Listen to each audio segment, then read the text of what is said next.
Bismillahirrahmanirrahim. Assalamualaikum warahmatullahi wabarakatuh.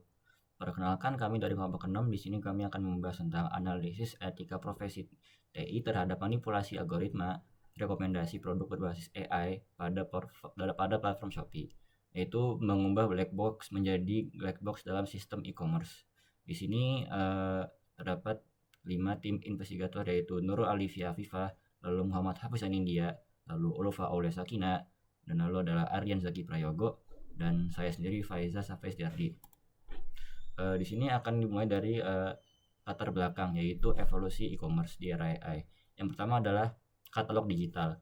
Jadi di sini itu konsumen melakukan pencarian mandiri, otonomi penuh dalam memilih produk. Dan lalu terdapat juga mesin predik dari AI, yaitu algoritma bagaimana cara menganalisis miliaran titik data untuk memprediksi dan menciptakan kebutuhan baru. Tapi di sini ada juga beberapa permasalahan, yaitu sistem rekomendasi AI pada Shopee seperti Flash Sale, lalu Shopee Live itu tidak hanya membantu pengguna mencari produk, tetapi juga secara aktif mendorong pembelian impulsif, yaitu adalah impulse buying, dan juga mengeksploitasi cegah psikologis FOMO, yaitu fear of missing out. Lalu sini akan dibahas tentang urgensi topik, yaitu benturan optimasi bisnis versus otonomi konsumen. Yaitu yang pertama adalah keuntungan bisnis dan engagement, yaitu dari click-through rate CTR maksimal, lalu ada juga fear of missing out, yaitu FOMO.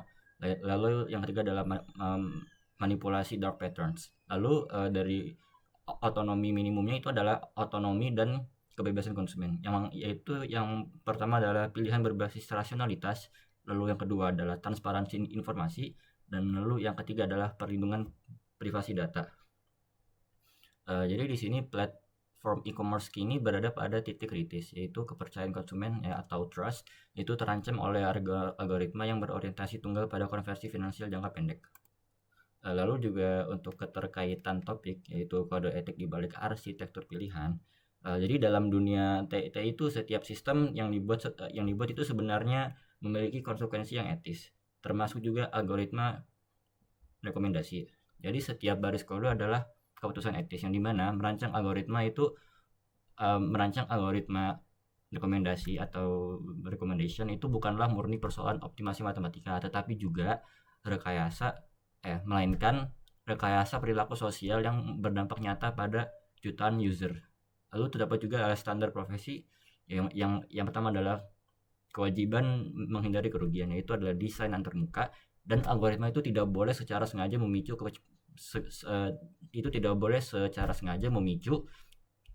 kecemasan finansial atau pembelian impulsif ekstrim. Lalu yang kedua adalah kewajiban menjaga transparansi, yang dimana sistem AI ini bertanggung jawab dan juga wajib berjunjung tinggi dalam keadilan algoritmik, yaitu algorithmic fairness, dan juga pada privasi subjek data. Lalu sini juga terdapat peta jalan investigasi, yaitu adalah rumusan masalah dan juga tujuan kajian. Yang pertama itu adalah mekanisme pengaruh AI, yaitu bagaimana algoritma ini memengaruhi keputusan konsumen. Jadi kami ini ingin memahami bagaimana algoritma di e-commerce ini dapat memengaruhi keputusan konsumen. Lalu yang kedua adalah anatomi manipulasi, yang dimana ini kami menganalisis bentuk manipulasi atau eksploitasi yang mungkin muncul dalam desain antarmuka maupun sistem rekomendasinya. Lalu yang ketiga itu adalah diagnosis etis, dan TI itu menilai pelanggaran terhadap standar etika profesi.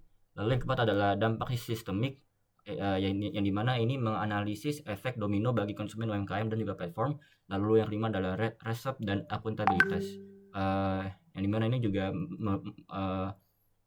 merumuskan solusi preventif dan peran teknis profesional. Untuk selanjutnya akan dibahas oleh teman saya.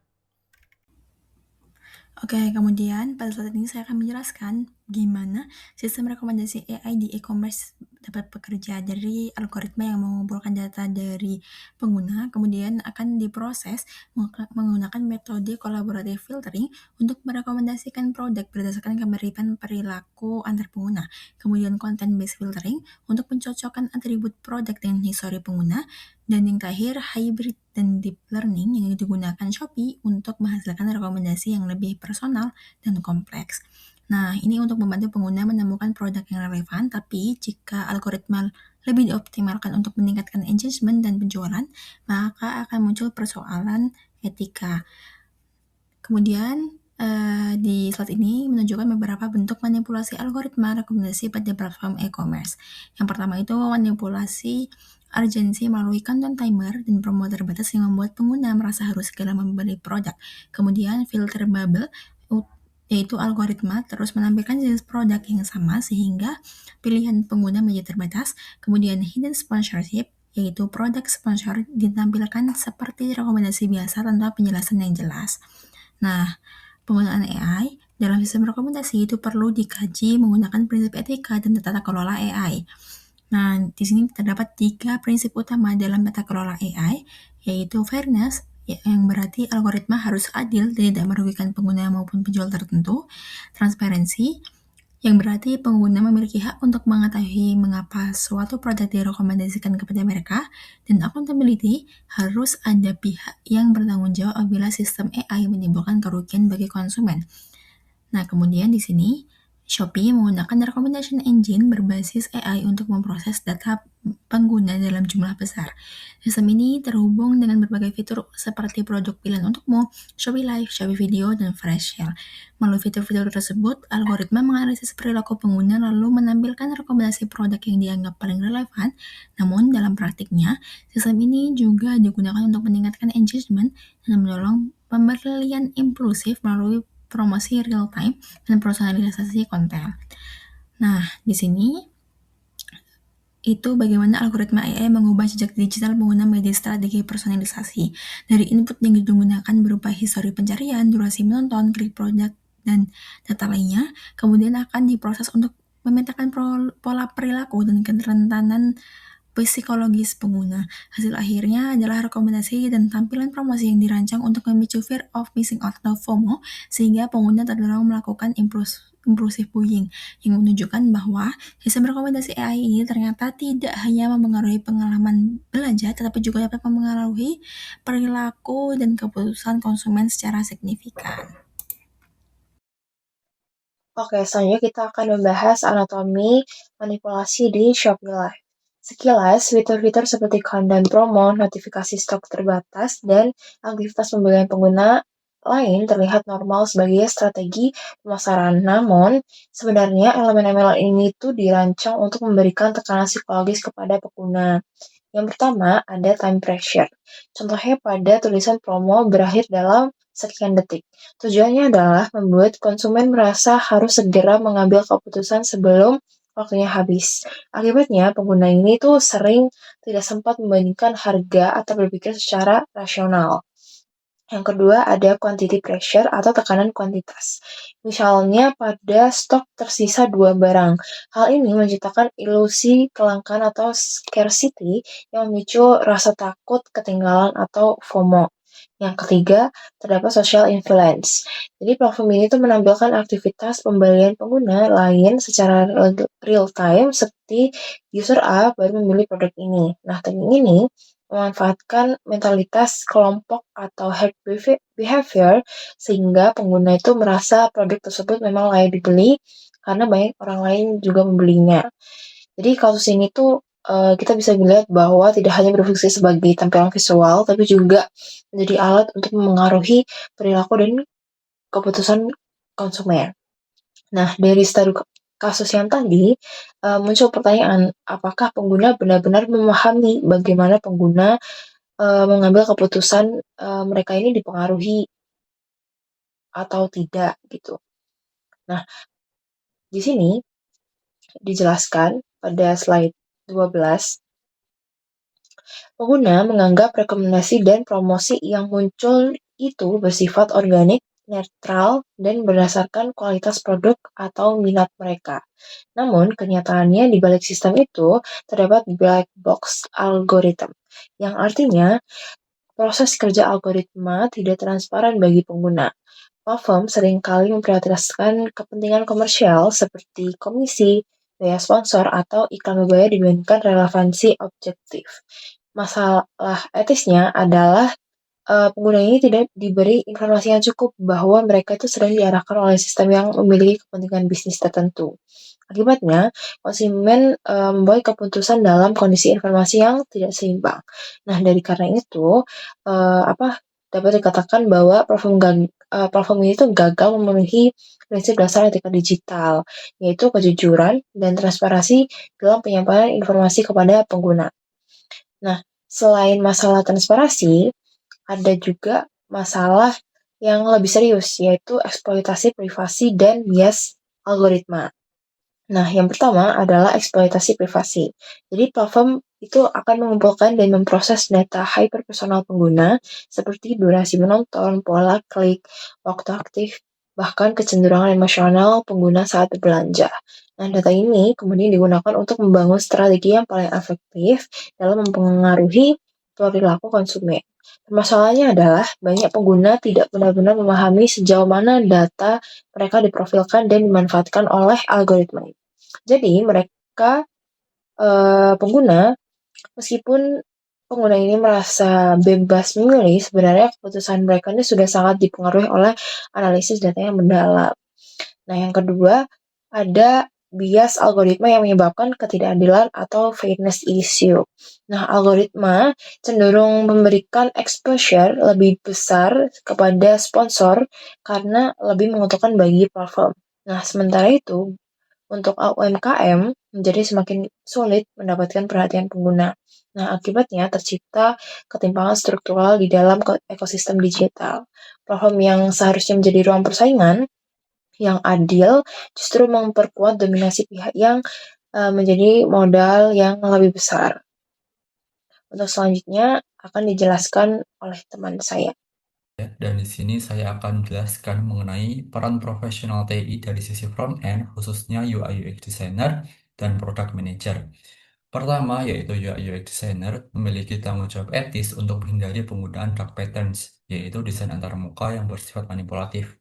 Contohnya seperti countdown timer palsu, tombol pembatalan yang disembunyikan, atau tampilan yang sengaja menekan pengguna agar segera membeli produk. Selain itu, transparansi juga menjadi hal yang penting. Produk sponsor atau iklan seharusnya diberi label yang jelas dan mudah dikenali, bukan dibuat samar menggunakan warna atau tipografi yang menyesatkan pengguna. Kemudian, product manager juga memiliki peran penting dalam menyeimbangkan tujuan bisnis dengan perlindungan pengguna. Jadi, platform tidak hanya mengejar peningkatan penjualan atau engagement, tetapi juga harus mempertimbangkan dampak psikologis dan kenyamanan digital konsumen. Selanjutnya yaitu mengenai uh, sisi back-end dan juga sistem. Terdapat beberapa profesi TI yang memiliki tanggung jawab etis. Pertama, yaitu data scientist dan AI engineer bertanggung jawab memastikan algoritma tidak hanya dioptimalkan untuk meningkatkan sales atau engagement saja. Mereka juga harus mencegah bias algoritma, filter bubble, serta melakukan audit sistem secara berkala agar rekomendasi tetap adil dan transparan. Kedua yaitu security engineer bertugas melindungi data perilaku konsumen yang sangat sensitif, seperti histori pencarian dan kebiasaan belanja, agar tidak terjadi kebocoran data atau penyalahgunaan oleh pihak lain. Terakhir yaitu platform manager memiliki akuntabilitas tertinggi terhadap sistem AI yang digunakan, yang artinya perusahaan tidak bisa lepas tangan dan menyalahkan AI ketika terjadi bias atau kerugian pada pengguna, karena seluruh sistem tetap berada di bawah tanggung jawab platform. Selanjutnya yaitu mengenai regulasi Indonesia yang berkaitan dengan pelindungan konsumen dalam sistem rekomendasi AI. Landasan hukum yang digunakan yaitu Undang-Undang Nomor 8 Tahun 1999 tentang Perlindungan Konsumen dan PP Nomor 80 Tahun 2019 tentang perdagangan melalui sistem elektronik. Kedua regulasi tersebut menegaskan bahwa konsumen memiliki hak atas informasi yang benar, jelas, dan jujur. Namun, dalam praktiknya, algoritma rekomendasi dapat menimbulkan masalah etis. Misalnya ketika platform lebih memprioritaskan produk tertentu demi keuntungan komersial, atau menyembunyikan alternatif produk yang sebenarnya lebih murah dan relevan bagi pengguna. Jika hal tersebut dilakukan tanpa transparansi yang jelas, maka praktik tersebut dapat dianggap bertentangan dengan prinsip perlindungan konsumen. Selanjutnya yaitu mengenai perlindungan data pribadi dalam penggunaan algoritma AI pada platform e-commerce. Landasan hukumnya adalah Undang-Undang Nomor 27 Tahun 2022 tentang Perlindungan Data Pribadi atau UU PDP. Dalam konteks ini, Shopee memanfaatkan sebagai data pengguna seperti histori pencarian, riwayat pembelian, dan interaksi pengguna untuk membentuk rekomendasi produk. Permasalahannya muncul ketika data tersebut digunakan untuk memanipulasi emosi pengguna, misalnya memicu rasa FOMO atau mendorong impulse buying tanpa persetujuan yang benar-benar transparan. Selain itu, konsumen juga memiliki hak untuk menolak profiling algoritmik yang memanfaatkan data pribadi mereka secara sepihak. Karena itu, transparansi penggunaan data dan persetujuan pengguna menjadi hal yang sangat penting dalam penerapan AI di platform digital. Selanjutnya yaitu mengenai regulasi, bagian regulasi, yaitu membahas mengenai tanggung jawab platform digital berdasarkan PP nomor 271 tahun 2019 dan UU ITE terbaru. Regulasi tersebut menegaskan bahwa penyelenggara sistem elektronik wajib menjaga keamanan, keandalan, dan akuntabilitas sistem digital yang mereka gunakan, termasuk sistem berbasis AI. Artinya, platform seperti Shopee tetap bertanggung jawab terhadap dampak dari algoritma rekomendasi yang digunakan, meskipun keputusan tersebut dihasilkan secara otomatis oleh AI. Jika algoritma secara sistematis menampilkan informasi yang menyesatkan, memprioritaskan produk tertentu secara tidak adil, atau mendorong perilaku konsumtif secara manipulatif, maka platform dapat dianggap melanggar prinsip perlindungan konsumen dan transparansi digital. Karena itu diperlukan audit algoritma secara berkala, pengawasan terhadap penggunaan data pengguna, serta penerapan prinsip etikal AI agar teknologi yang digunakan tetap aman, adil, dan bertanggung jawab. Oke, selanjutnya yaitu pada saat ini saya akan membahas dampak manipulasi algoritma dari sisi konsumen, khususnya dampak psikologis yang seringkali tidak disadari oleh pengguna. Pertama, ancaman privasi jangka panjang dalam sistem rekomendasi berbasis AI. Setiap aktivitas pengguna direkam menjadi jejak digital, mulai dari produk yang dilihat, durasi pencarian, waktu aktif hingga pola belanja semuanya dikumpulkan dan dianalisis. Lalu yang kedua adalah erosi otonomi memilih. Secara tidak langsung, algoritma membentuk arsitektur pilihan yang mengarahkan pengguna pada keputusan tertentu. Pengguna merasa bebas memilih, padahal pilihan yang muncul sudah dikurasi dan diprioritaskan oleh sistem AI berdasarkan kepentingan bisnis platform. Lalu selanjutnya yang terakhir, yang ketiga adalah munculnya loop impulse buying. Algoritma rekomendasi terus menampilkan produk yang relevan secara emosional dan psikologis, sehingga pengguna terdorong melakukan pembelian impulsif. Berulang, fenomena ini sangat terlihat pada generasi Z yang sangat dekat dengan budaya digital dan tren cepat. Jadi, dampak manipulasi algoritma bukan hanya soal transaksi digital, tetapi juga menyangkut kondisi psikologis, kebebasan memilih, dan pola perilaku masyarakat. Next slide. Lalu selanjutnya yaitu dampak manipulasi yang kedua, ekosistem bisnis yang tidak sehat. Nah, di sini pertama, matinya meritokrasi bisnis. Dalam kondisi ideal, produk yang berkualitas dan pelayanan yang baik seharusnya menjadi faktor utama keberhasilan sebuah toko. Namun pada praktiknya, visibilitas produk di platform seringkali dipengaruhi oleh kemampuan finansial penjual untuk membayar promosi atau meningkatkan prioritas algoritma. Akibatnya UMKM dan penjual kecil kesulitan bersaing meskipun mereka memiliki produk yang berkualitas. Lalu kedua, pasar menjadi semakin monopolistik. Algoritma AI secara perlahan menciptakan barrier to entry atau hambatan masuk bagi pemain baru. Toko besar yang sudah memiliki modal atau traffic dan data pelanggan akan semakin diprioritaskan oleh sistem, sedangkan pemain baru semakin sulit mendapatkan exposure-nya. Lalu akibatnya, keuntungan ekonomi terkonsentrasi pada segelintir toko besar dan platform itu sendiri. Lalu selanjutnya, yaitu resiko reputasi platform digital.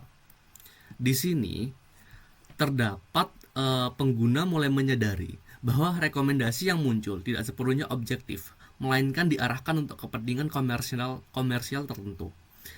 Selain itu, isu manipulasi algoritma juga dapat memicu kritik publik terkait transparansi dan etika penggunaan AI.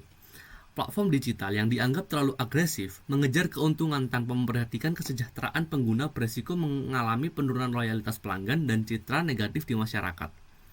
Sebagai penutup dari kelompok 10, Kami ingin menegaskan bahwa teknologi pada dasarnya bersifat netral. Dampaknya ditentukan oleh bagaimana teknologi tersebut dirancang dan digunakan.